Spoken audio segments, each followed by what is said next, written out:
Good afternoon, everyone. It's a great pleasure to present the cycle dedicated to the director Jacques Demy and the publication of the book that accompanies it. As well as this, we have the honor of accompanying with us Agnès Varda and his children, Rosalie and Mathieu.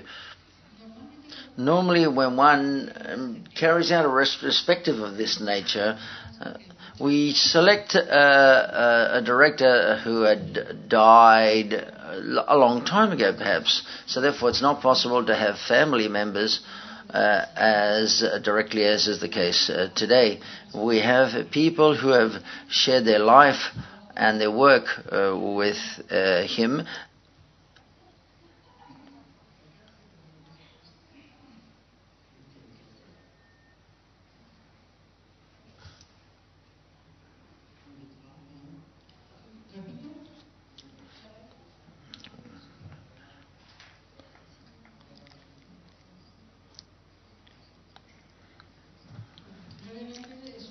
Once again, it's an honor to have with us people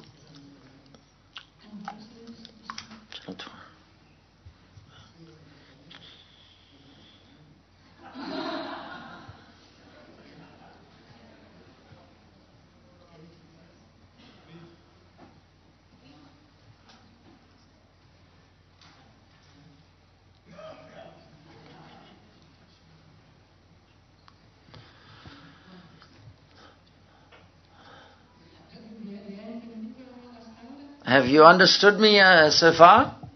I hope so. Well, for the third time, I want to thank the presence of the family. And it's a privilege in this case that these are people who not only have shared their lives with Jacques Demy, but also his work.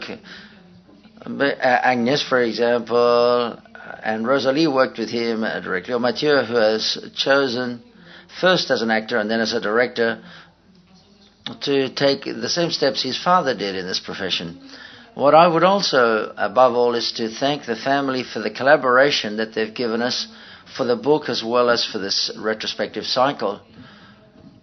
On the first, there's a poem of Why I Shoot, Why I Make Movies, explains, as Jacques Demy was told, it was him directly, and then there's analysis of Spanish authors and North American and French collaborators of how it's made, and then the family has also given us sentences and phrases where Demy explains why he makes his films, or why he shoots them, what was the idea, and this is included in his filmography. And then there's a lot of photographies of the films as well as personal films and the shooting of the films. Thanks to the collaboration of the family, the book has enriched itself enormously that perhaps if we only did it through professional channels, we wouldn't have achieved it. Thank you from the bottom of my heart, from the Filmothèque and as well as from the festival. Now I want to give the floor to Kim to talk about of why, and this is the core of the book. Well, quite briefly, I would just like to reiterate the thanks to them, because iconographically, the book in general, without them, it would not have been possible to write. When we make a book, write a book upon Jacques Demy at the present moment, we addressed it in the following way. That is to say, so that we could revindicate the figure of Demy and him belonging to the musical genre, which is deeply rooted in American filmography. He's the only non-American author that contributed and revolutionized this genre, which is Jacques Demy. There's no other similar case in Europe. Panorama, there's Jacques Demy and Noland and the life of the Bay of Angels. So the idea of the book was to review all of this filmography, and there are 3 or 4 articles which are quite extensive that talk about the musical genre and the American musical genre, and other French directors that have also made musicals, but in a way which is very different to Demy, like Jacques Libet as of late, or Jean-Luc Godard, just at the moment where Jacques Demy started to make musicals. There's been In the last text of the book written by Angel Quintana, it talks precisely about the influence or the possible influence of Jacques Demy in the contemporary French cinema. There are several directors, for example, in the case of Professor Mazan and the formidable boy, and he appears as an actor, and there is an aesthetic and emotional link more than thematic with the works of Jacques Demy. In that article, what we do is to register and to clear up all of these elements. Carlos Illa Anima Merino write a text at the end of this genre, which is in fashion now in films, as well as the text. Eva Merino undertakes the possible roles of Jacques Demy. There's a dialogue in the text, and as of there, the movies made by both of them, and what occurs in that sort of cinema. The idea was to try to discover the mysteries of Demy and how he is now, how we could place him within contemporary cinematography, albeit there are other companions in the French of the Nouvelle Vague. So therefore, the contribution of the book follows these guidelines, as I've just mentioned. This is something that we don't know too much about, is the domestic and the homemade work in filmmaking. The films are restored, and they're in the DVDs that have been edited by or published by Thierry de Maris. These were found in the garage of Jacques Demy that he'd made at home, which are very beautiful also and very interesting to see. But you can't project them in cinema, but they're published in DVD. There's a text that relates to this so as we can understand everything about Demy, and to forget that idea that Demy are only the umbrellas of Cherbourg and the young girls of Rochefort, for example. So therefore, there are specific texts upon Lola and the star system. He worked with Mastroianni, Catherine Deneuve, François Oléac, de Lucemer, etc. So therefore, I think that was the line we followed, to try to explain things that perhaps are not so well known or so obvious or evident in his career. So therefore, I want to give the floor to Agnès, Rosalie and Mathieu. If you want to ask any questions, please do so directly to them. Thank you.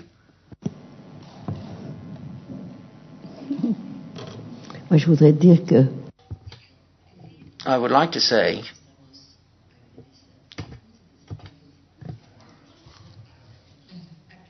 we're very grateful that this work has been made with good taste and very intelligently and with love for Jacques' cinema. And I've not read the entire book yet. I've seen your book here, but it seems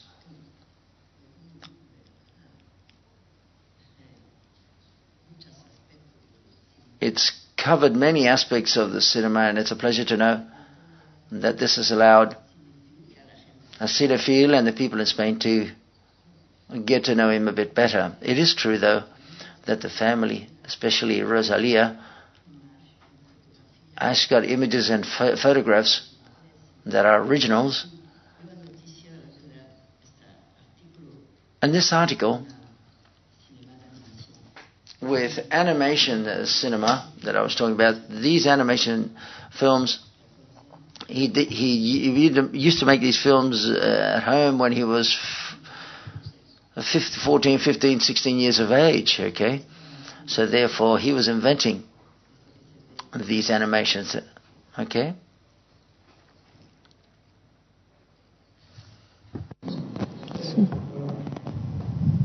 Señora, cuéntenos de esa. Tell us, how did you think and you made that beautiful film and you thought about?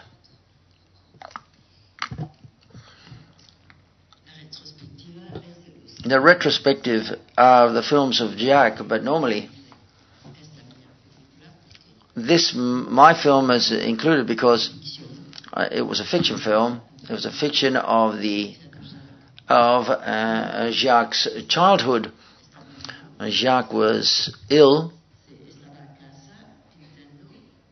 and he was at home painting and writing, and every 2 or 3 days he showed me what he had written, the memoirs of his childhood since 1939, more or less. And he accurately said where he went and what he was doing. And I read this every 2 or 3 days. And one day I said, what a beautiful story. It'd be a very good script. And he said, yes. I said, well, why don't you make it? Well, because I'm too tired. You could do it, perhaps. Well, okay, but it's your story. And he said, yeah, but you do it. So therefore I started to construct, to write a script, because the memoirs didn't have dialogues, and they didn't have, the script didn't describe any emotions, very little. It was very classic, very relaxed, but very interesting. And with the approval of Jacques, with Jacques' approval, I started to write the script. I had understood that we had to do it quickly because Jacques was already ill, so therefore we did it very quickly, and we found some money and we started very quickly to make the film, and that way Jacques could come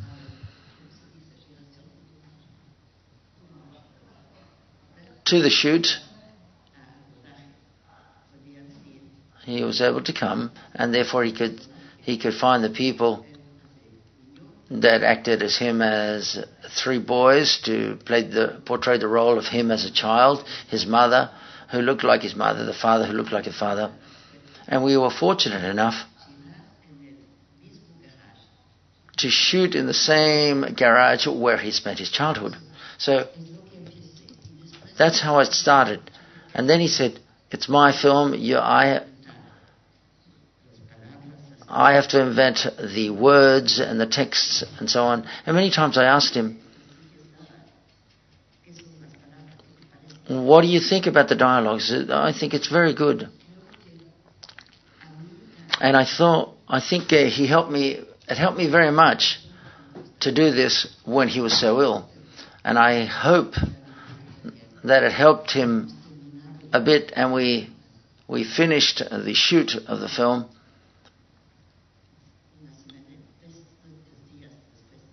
a week or a little after that he died. It was quite strange for us. It was as if he had strength enough to see this being created, and he was very proud because he had his childhood, which was very important for him. More important, one of the most important things for him, because all of the inspiration stems from his childhood, and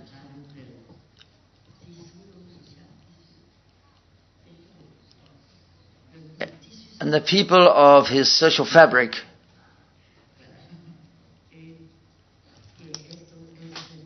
and this is true, that he was very important for his career and very important for his films. So therefore we can say that Jacques Audenome can be projected when Jacques' films are projected. And there's another documentary upon Jacques Demy, upon his works as a director. But we're not here to talk about my movies. I think the most important thing are Jacques' films, the films of Jacques Demy. It's quite clear, good afternoon, it's quite clear that Jacques Demy had to have some influence of North American musicals, but after making his films, Jacques Demy intervened subsequently in North American musicals. He returned the ball to the Americans, using a football term, and making a musical. And Mathieu, I would like to ask you whether you have a career which is completely independent to your father. You have your father's influences. If such is the case, this would be a great weight or burden for your independence as an artist or as a director.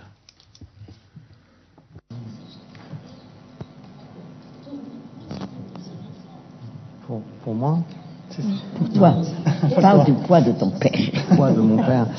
Non, ça n'a pas été... No, it's not been a difficult burden to carry on my shoulders. All the contrary, it's been something which has helped me, which has given me strength. The truth is, Jacques liked Rosalie and me. He loved to show us 16mm films that he shot in our family holidays, and he projected his films regularly. And I think I've seen all of his films. As I've grown and I've looked at them with different eyes, with a different vision in different moments of my life, when we just talked about the young girls of Rochefort, I identified myself with the young Boubou of Catherine Deneuve. Boubou, Catherine's in the young girls of Rochefort, but then I wanted to be Georges, and then I wanted to be Manson, and then, now I identify myself with Piccoli. So therefore, these are films that have structured my childhood. I have to say that it has been an exchange, perhaps the most important exchange that I may have had with Jacques. The most important exchange has been carried out through his films. And through these films, when he showed us these films, it was to tell us what his vision of the world was. He was a man who he didn't talk too much. He was quiet. He wasn't a big speaker, shall we say. So he did transmit an enormous amount of energy and emotion to his work. Rosalie will tell you what she thinks, but his films have motivated me and shown me many things in life, and that's how I've lived through that period. Just like Mathieu, I also grew up in a world which was like a fairy tale, because for a young girl to turn up at the shoots, I used to go to Agnès and Jacques' shoots, but in Jacques' shoots, they had ingredients that were much closer to magic and to fairy tales, and shoots where there was music and color and dancers. So therefore, in my childhood, all of that cinema was very important, and also that entire world, to try to recreate that reality. His world and his vision was something that influenced me enormously. In my childhood, those shoots of those films played a very important role. And Jacques Mathieu said he didn't speak too much, but so therefore, through his films, he was able to transmit what he wanted to transmit. After my general studies, I started to sew, and I started to work with him, and he wanted to work with me, and I was able to share with him the work. And in directing, to be able to share with him all of that prior preparation to working with Bernard Ivan, with the crew, the technical crew, and therefore he was able to transmit his love for painting. And I made my first film with him when I was working in wardrobe design, and the first thing we did was La Naissance d'un Jour, which was a film made for TV. This was between 1920 and 1924, 25. I was very young. I just finished my studies in wardrobe design studies, and I said it's going to be fantastic to work together, and we will look Van Dongen's paintings, a lot of paintings, and I was terrorized because I said, I've got to make the grade at the same level that Jacques has, and he was enormously patient with me. And everything had to be well prepared and ready before the shooting of the film. And therefore, once we arrived at the set, we didn't feel any anguish. I felt much less anxious subsequently than when I worked with other directors. With other directors, you could still incorporate things to the shooting of the film, but with Jacques, everything had to be structured beforehand. I loved to work with him. It was a great joy. Obviously, we had family connections there, but that relationship at work was different. I've also been lucky to work with Agnès and Jacques, with both of them, Agnes and Jacques. So therefore, this has been a plus, This has been a very good fortune. I did on a chambre de villa, a room in the city, and the notion of theatre and musicals, which was something very interesting, especially in the last films. Et Trois Parasles, here the main characters carried out the musical comedy, and so therefore it was a pleasure to find all of those nods of the American comedy musicals, and it was a pleasure to work in that film. So therefore this is transmitted because I've been fortunate enough that Mathieu has asked me to collaborate with him in his film, in the wardrobe design. Mathieu doesn't talk much at all, but I felt very excited to work with my brother in this new adventure, and I feel very happy to have kids who are artists, children who are artists, because it's true, they're artists. Everyone's happy, she says. I'm not going to exaggerate. We can't say that everything works perfectly and it's all happy. No, we've been able to transmit that love for cinema, the patience. Mathieu has found some difficulties in making his films, but he has fought very much and struggled to achieve it, and I'm glad that Mathieu and Rosalie collaborate with the brother. I went there as if for a little mice. I didn't want to bother Jacques or Mathieu, and Jacques didn't want to bother me when I shot films, so therefore we all have an enormous respect for the work that we all carry out, because our work is quite personal and very solitary.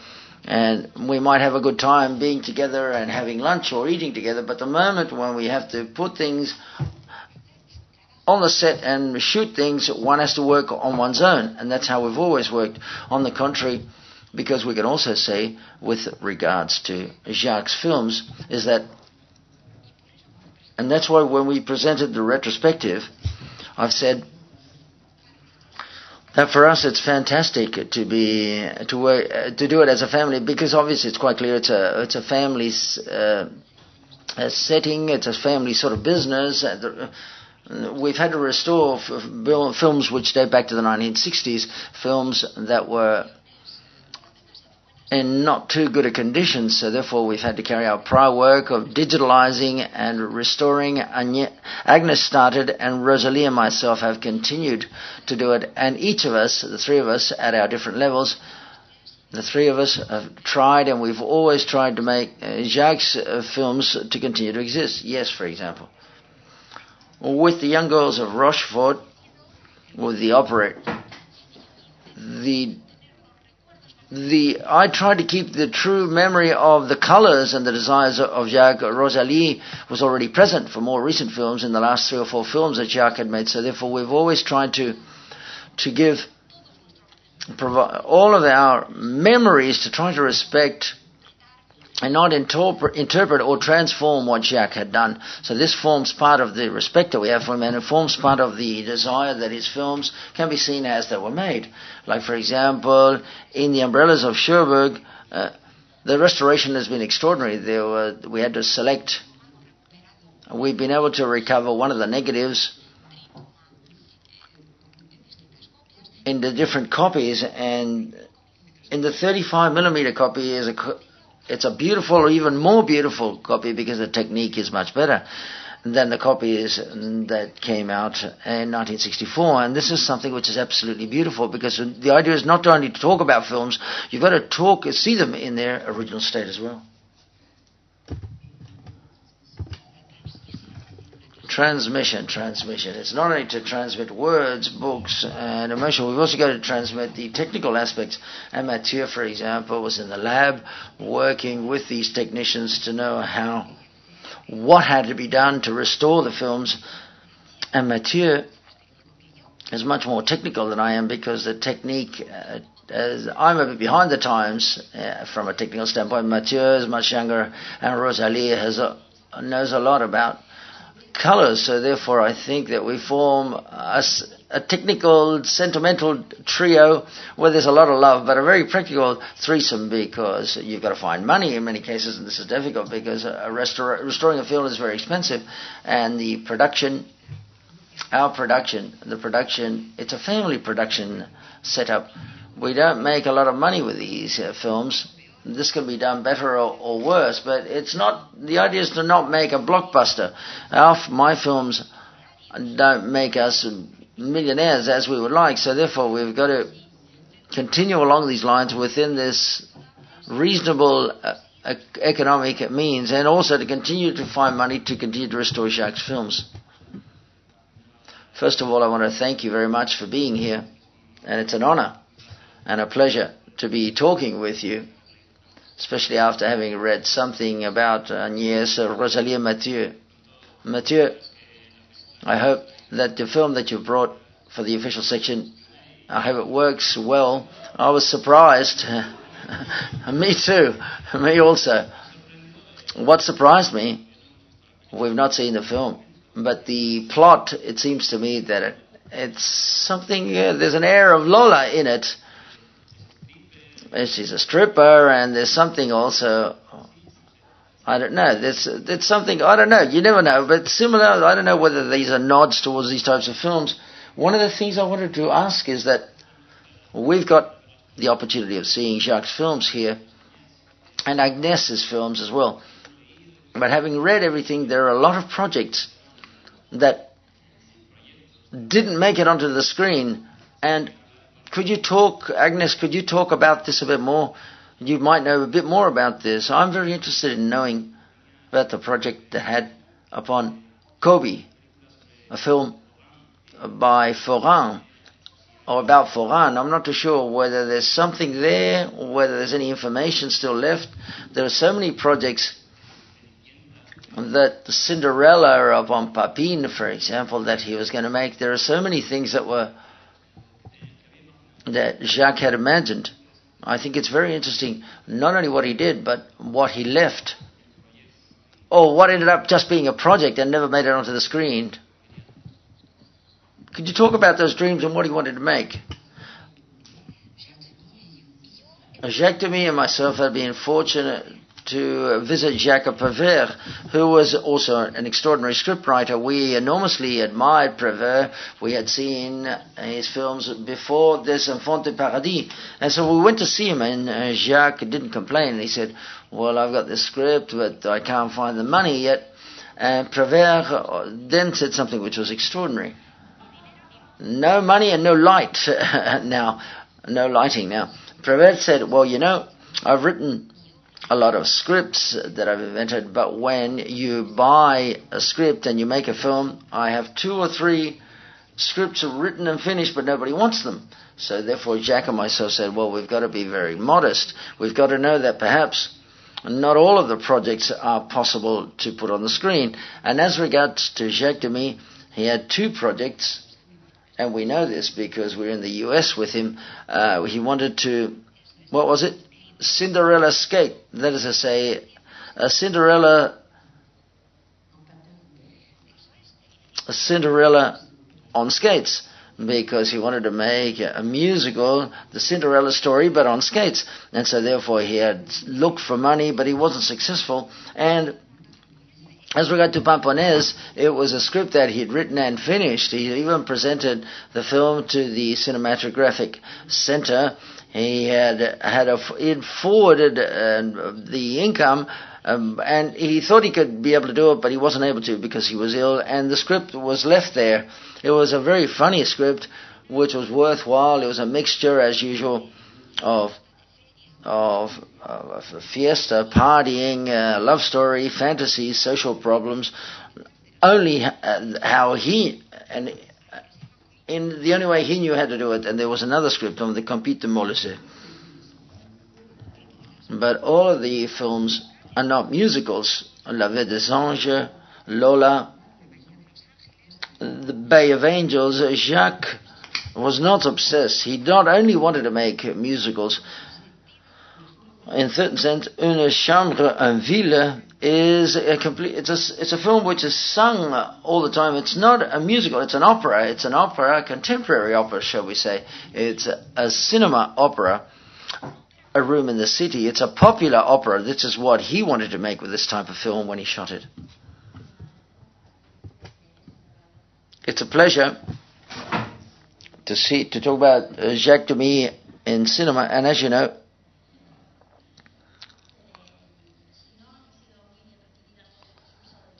they've not been well received because of the use of the color. But I think, can you talk that there are certain points of truth, like, for example, the young girls of Rochefort or in Algeria, for example, of the war back then in 1935, I think she's saying, there is, it's deeply rooted to the reality that he'd lived through, and it appears in the film. Absolutely, and that is why when we say Jacques Demy and the singer and songs, we say, well, okay, yes, obviously he was a singer, but he was also anchored to social reality and realism, and that is applied in his family, because what his family went through, his father, he did participate in the big strikes in North, so therefore he also had a family conscience and awareness of that way of working and everything that the workers did in favor of their rights. A Room in the City is a great film, but it does talk about that strike, yes, of course, as you were saying. My question is a bit older. The film that you made has a lot to do with the film that Dictator Rabillard, that ending of the girl who's alone and sad. Are you aware of how much it's influenced Latin American cinema? Do you know that? Vous savez, the problem of distribution occurs everywhere. Very few French films or independent directors are very difficult. And Latin America, well, the same occurs. Like, for example, from Mexico we get some, but there are very few Mexican directors that are not known too well. There are 2 or 3 that are well known. The same as regards Colombia, Peru, and so on.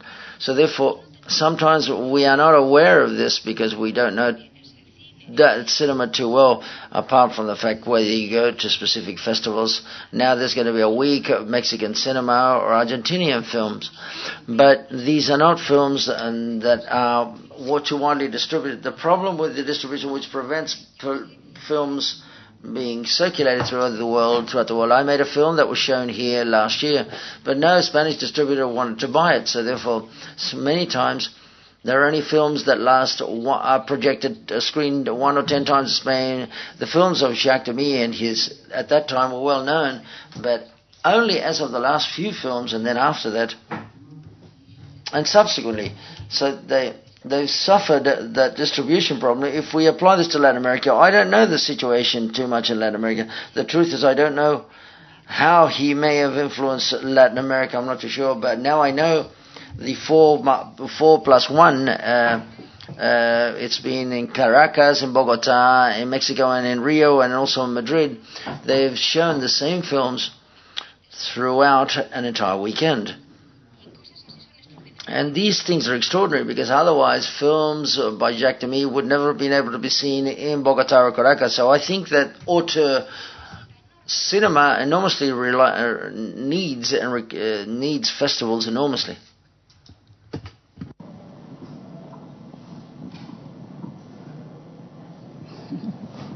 ¿no quieres hablar? Don't you want to talk? I think she said. Yes, he says. Okay. I just wanted to reflect in Jacques Contenant and to say that I was very moved in that childhood, which is a reinvented childhood of Jacques Demy, the importance that he gives to the moment in which the young Jacques realizes that he has to escape to the future that is being prepared for him with the professional teaching and what is being prepared. And I think that's truly admirable, and that is where you have demonstrated a problem which continues to be very important in the current society, for example, in France. And that you've been lucky enough to have children who are artists, and it demonstrates how difficult it is for someone who has the vocation to film and to be able to carry out that profession, if we could call it a profession. And before exercising or carrying out that profession, there's also a happy end, because he ends up making it, going to the cinema school, and that was the ambition of his childhood. He fought against his father. His father wanted him to be a boilermaker or to work in a garage. The desire of making films is something which prevails all the time, but to go to that cinema school was successful for him, or a film school. That was very interesting for him, because it's not a film only to say, well, he was successful and he made movies. No, I want to demonstrate the beginning of that vocation, because what surprises me now is that many kids nowadays have access to everything. They have access to photography, cinema, video games, to electronic units, and they have a good time. They're very intelligent, the kids nowadays. But what surprises me is that Jacques' childhood, that vocation existed in an environment where there was nothing. It was times of war, obviously. He didn't even have a TV, nor games, or any electronic games, and neither did he ever need any money. I think he had a radio, and the obligation of inventing games, of inventing desire, and inventing that vocation is something which I believe to be very important. It's a field, I'm not going to say there's something that kids have to live through in that period of time, but it's like Sartre when he wrote down, and he says, when he talks about where his family came from, he had to leave his skin to create his own identity. And I think that for demy, this was a true struggle to trying to invent his wish to be and desire to become an artist and a director, to make puppets and to carry out animation work. Jacques' childhood, I think, is formidable. I didn't have that vocation when I was a young girl. I didn't think about making movies. That happened when I was 25. So therefore, I admire that Jacques as a child, and I love him very much. You've expressed it admirably, if you will allow me to say so.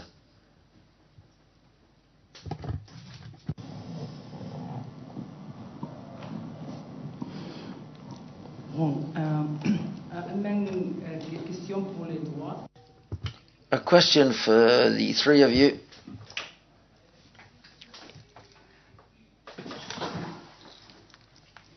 In cinema, in Jacques' cinema,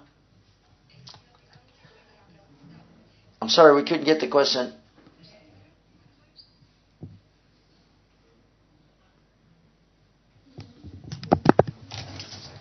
That's my life. I grew with that cinema. So therefore, I don't have a favorite film. I agree with Mathieu. We identify ourselves to the different ages of life, in our life, with the different characters. One day I can be Catherine Deneuve, or another day I am Mono, Michel Piccoli in A Room in the City. So therefore, I think what most moves me today is precisely to share those films with new generations. And this is what moves me the most, to travel and to see how his films continue to move people and continue to make the audience to go to the cinemas to see them. And also that they can be seen through on a DVD or any other platform. That moves me. It moves me to see when we were so young girls of Rochefort, there was 5 or 6 under 11-year-old children watching the film. That I love that, and that moves me. It moves me a lot. I think that demy's movies are atemporal and they can reach many generations. And it's great to see how the director of the Madrid Cinematheque is there, or of the Cinematheque of the Basque Country or Barcelona, who've helped us enormously. That moves me, and that's what moves me enormously. It's great to continue along the line. What you said in your question is that Jacques has made a very audacious type of cinema, quite radical. And it is true that there are some people that have not understood it, and some have. But Jacques, well, there are people who know all of the songs of all of the films, and they even know the lyrics of many. There are people that are crazy about Jacques Demy. It's like a sect, and I think some of you are here today, I'm sure. Rosalie, Yes, there is. On Facebook, one day a person got in touch with me, a young woman that I didn't know, who had created a group which was called I Know All of the Songs of Jacques Demy that I can sing, but I do it, and it's extraordinary, albeit she doesn't sing it in tune, that some people, these are films that have accompanied these people throughout their lives, and that's very beautiful. Why? Because there are also films that have accompanied me all my life since I was a kid. My father's films, or other films like westerns or the Coen brothers films, which gives you strength throughout life. It's great to see sometimes people like this who are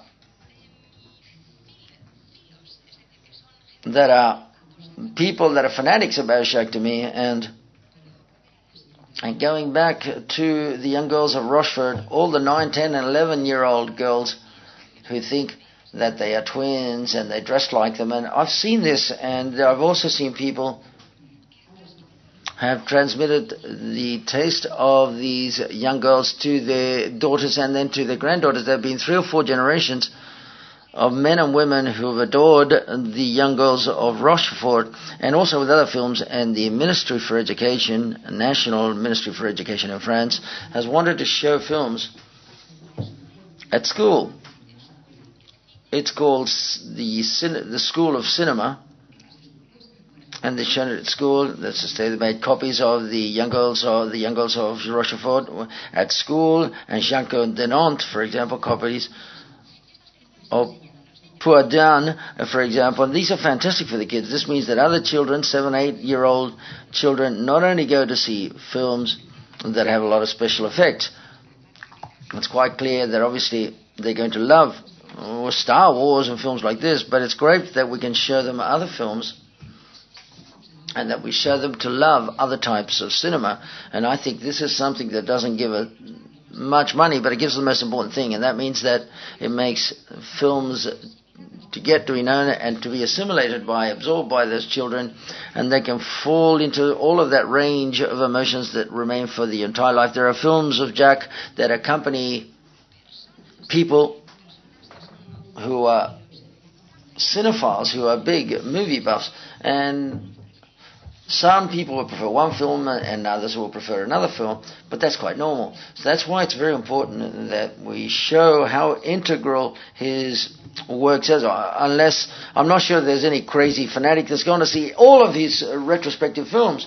But I have a friend from Los Angeles who said, I'm going to see it this time because I've never seen Lola before. So, and people may discover films as well, I imagine.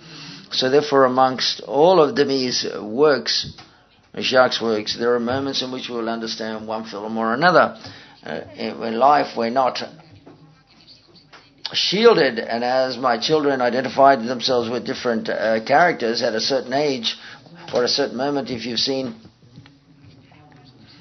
The Umbrellas of Cherbourg, for example, they saw it as children. They didn't understand there was a war. Jacques said that the war was horrible and people died, and that the different social classes separated us. This, for a 7-year-old child, doesn't understand this. They understand it when they're 17, when they start to interest yourself by sociology and politics. So therefore, that evolution, we all have it in our own lives. So therefore, I've always liked Jacques' films, but I've always had things that I've loved according to my age and according to the circumstances that I was going through in life.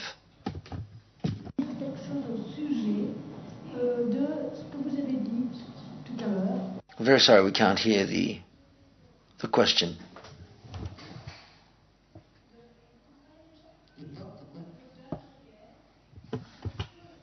Okay.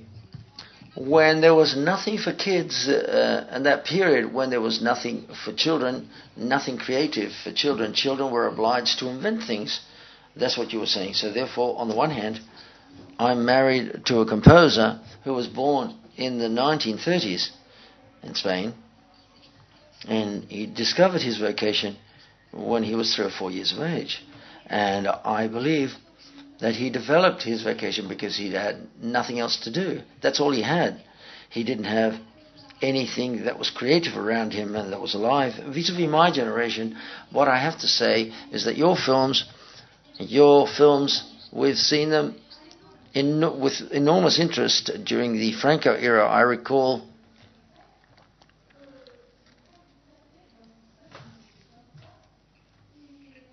remember when the 5 cassette in the Franco era, life was harsh, the intellectual life was quite poor at that time, so therefore we students and many intellectuals were crazy about auteur-type cinema. In the street and in normal cinemas, you saw films, American films, but stupid films, or Spanish, even more stupid films made in Spain. But simultaneously, there were cineclubs or cinema clubs that were full of people. Cinema clubs that were full of people who wanted to see Kurosawa,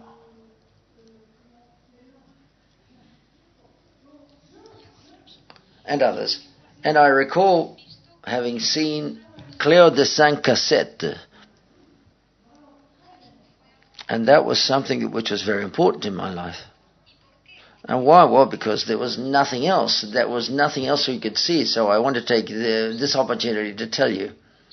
I know that you don't want to talk about yourself, but 2 weeks ago or a month ago, I was in Saint-Jean-de-Luz, and I was driving my car, and in France Culture I heard about Cléo de 5 Cassettes, and it impressed me enormously because it reminded me of all of the details. Reminded me of all the details of that film, and you talked about technique and tempo and how you worked. You talked about all of the different technical details.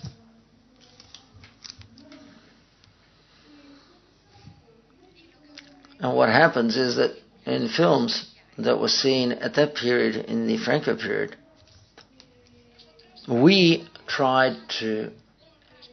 they've left such a strong mark upon us that it's been something that we can't get rid of. It's what, like you were saying before, I agree with you. When life is poor, when we're surrounded by poverty, we need to evade ourselves. We have to look at the flowers, and that's the way it is. And that's why the San Sebastian Film Festival, precisely that's why it was born. Well, because at that period, the people in San Sebastian had to go to Biarritz or Saint-Jean-de-Luz or Hendaye to see French films. And so therefore, in those French cinemas, these cinemas were full of people that came from this side of the border. For example, to see Buñuel or Viridiana, because we weren't able to see it at the moment. Viridiana was prohibited. It was banned when it was created, albeit the Spanish government presented it in Venice. On this side of the border, we couldn't see it or watch it. So therefore, in San Sebastian, there was a numerous amount of people who loved cinema. And we were just next door, and we needed to go to France. And you, all of you have gave us life with that type of cinema. At that period, Jacques had already made Lona, which is a formidable film and an innovative film, and a year later he made Bay of Angels, which is a pure and very powerful film and very interesting, which is not a musical. So there were an entire group of film which is called the Nouvelle Vague, the New Wave, that tried to make different types of films. They may have been successful, more or less successful, but in the different countries. But there was an energy, a spring of cinema in France at the time with quite a diverse forms. And it seems that I thought it was a lot of fun in today's cinema. I wish there were so many differences, as different or Demy or René or Godard and Truffaut, or between Remer or Chabrol. That is to say, all of these young directors found a way of writing which was quite personal. Nowadays, there are a lot of people in different countries here as well, undoubtedly, that work in the cinema industry, and it's very important to identify the things specifically in a variable. That's what gave shape to the new wave, the Nouvelle Vague, and that they're all there, and some of them continue now. We've still got the remains of the Nouvelle Vague, for example. There's been a new wave here in Spain as well, and there's been a new wave everywhere, and that renewal of cinema is very important. Mathieu forms part of it, because he's come here to San Sebastian with his first film, which undoubtedly you have to go and see, by the way. It is true that, or it's difficult sometimes to find the way we write and to find our own style and our own sincerity, but we have to try to do so. Cinema does not only involve telling stories, but to know how to tell these stories, how to find the way, the movement, the rhythm, and the tempo of telling the story, because if the idea is just to make a script, any story can be told in 10 lines, in the 10 lines of a program, but that's not cinema, and I think that Mathieu has discovered this. If there's no further question, he'll come back next week to present his film. He's got to go back to Paris, and we hope he'll be back on time, as you've said. So therefore, there are no further questions. Thank you very much to Agnès, Rosalie, and Mathieu, and thank you very much to all of you as well. Gracias a todos. Thank you very much to all.